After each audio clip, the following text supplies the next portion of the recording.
নোয়াখালীতে ভোক্তা অধিকার সংরক্ষণ অধিদপ্তরের নিষ্ক্রিয়তা ও বাজার মনিটরিং না থাকায় ইচ্ছে মতো চালের দাম বাড়াচ্ছে অসাধু সিন্ডিকেট অভিযোগ ভোক্তাদের।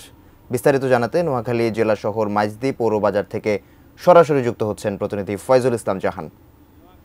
ফয়জুল, নোয়াখালীতে চালের দাম গত 2 সপ্তাহ আগে যে চালের বাজারে অস্থিরতা দেখা দিয়েছে, যে চালের দাম বৃদ্ধি পেয়েছে, 2 সপ্তাহ পার হওয়ার পরেও সেটি এখনও অপরিবর্তিত আছে। তো এখানে স্থানীয় জনগণ এবং ভোক্তাদের অভিযোগ হচ্ছে যে বন্যাকালীন সময় নোয়াখালীতে ধান চাষে কোনো ধরনের ক্ষয়ক্ষতি হয়নি, তাহলে চালের দামে এই প্রভাবটা কেন পড়লো? তো এখানে যে বিষয়টি আজ সকাল থেকে আমি স্থানীয় যে যারা ভোক্তা জনগণ এবং খুচরা বিক্রেতার সাথে কথা বলেছি, তাদের কথা হচ্ছে যে উপরের দিক থেকে যে আড়তদার এবং মজুদার থেকে চালের দাম কমছে না, তা তাদের এখানে কিছুই করার নাই।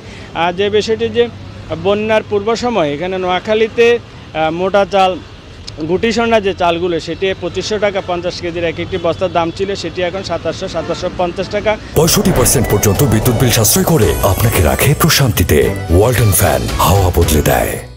পাশাপাশি ফাইজাম যে 50 কেজি সেখানে 200 থেকে 250 টাকা বৃদ্ধি পেয়েছে। সবচেয়ে বেশি বৃদ্ধি পেয়েছে মিনিকেট জাতের চালগুলোতে, সেখানে 300 টাকা মতো বৃদ্ধি পেয়েছে। তো ভোক্তাদের অভিযোগ হচ্ছে যে এখানে নোয়াখালীতে যে 5 আগস্টের পরে ভোক্তা অধিকার সংরক্ষণ অধিদপ্তরের কোনো ধরনের কার্যক্রম পরিলক্ষিত হচ্ছে না, তারা একবারে নিষ্ক্রিয় আছে। পাশাপাশি বাজার মনিটরিংও কোনো ধরনের তৎপরতা নেই। তো তাদের কথা হচ্ছে যে জেলা প্রশাসন থেকে ঊর্ধ্বতন মহল থেকে যে বাজার মনিটরিং জোরালো ভূমিকা নিয়ে স্থানীয় যে জনগণ ভোক্তাদের ক্রয় ক্ষমতার মধ্যে নিয়ে আসার জন্য চালের, এ হচ্ছে নোয়াখালী চালের বাজার নিয়ে আমার কাছে সর্বশেষ।